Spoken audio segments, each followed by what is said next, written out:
पुष्पा 2 के टीजर के साथ ही लीक हो चुकी है पूरी मूवी की स्टोरी। पुष्पा 2 के स्टार्टिंग में दिखाया जाएगा कि तिरुपति के जेल में पुष्पा कैद है और उसके ऊपर बेरहमी से टॉर्चर किया जा रहा है और ये टॉर्चर करने वाला कोई और नहीं बल्कि पुष्पा 2 के विलेन यानी कि पुष्पा का बनाया हुआ पुराना दुश्मन पुलिस ऑफिसर शेखावत ही है, जो पुष्पा के जेल में होने का नाजायज फायदा उठाते हुए उसकी बीवी रश्मिका के साथ जबरदस्ती गंदा काम करता है और उसके साथ जॉली रेड्डी भी मिला हुआ है, जो कि पुष्पा से अपना पुराना हिसाब चुकाना चाहता है और इसीलिए श्रीवल्ली को बेरहमी से मार डालता है। पुष्पा का भरोसेमंद आदमी और उसका राइट हैंड केसावा भी स्वार्थ के लिए मेल की नौकरी छोड़कर पुष्पा से हाथ मिलाया था। माना जाता है कि इसी स्वार्थ के कारण केसवा शेखावत के सामने पुष्पा के सारे पोल खोल देता है, जिससे कि पुष्पा को पूरी तरह से मिटा दिया जाए और केसवा लाल चंदन का डीलर बन सके और अपनी हुकूमत चला सके। ये बात जब पुष्पा के कानों में आती है तो वो जेल तोड़कर भाग जाता है और जब पुलिस को ये बात पता चलती है तो वो पुष्पा का पीछा करने लगती है और उसको पकड़ने के लिए गोलियां चलाने लगते हैं। लेकिन पुष्पा किसी तरह से भागकर रात के अंधेरे में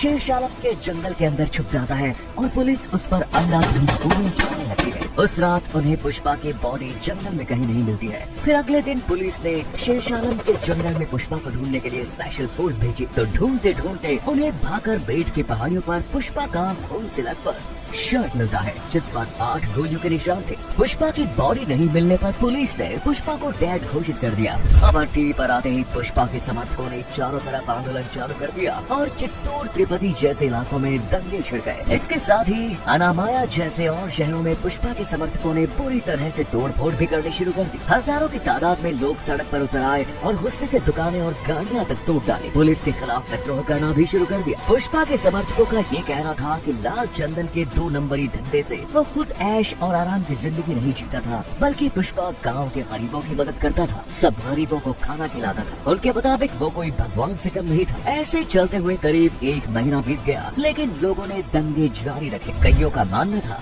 कि शायद पुष्पा जापान या मलेशिया चला गया है और कुछ लोगों का मानना था कि पुलिस ने पुष्पा को छिपा कर रखा है। अचानक से एक दिन एक न्यूज चैनल की सीसीटीवी फुटेज में पुष्पा खुद को सबके सामने लाता है। फुटेज में उसके चेहरे पर गुस्सा और फेमस डायलॉग झुकेगा नहीं साला ये देखने को मिलता है। उसको देखकर उसके सब चाहने वाले बहुत खुश हो जाते हैं।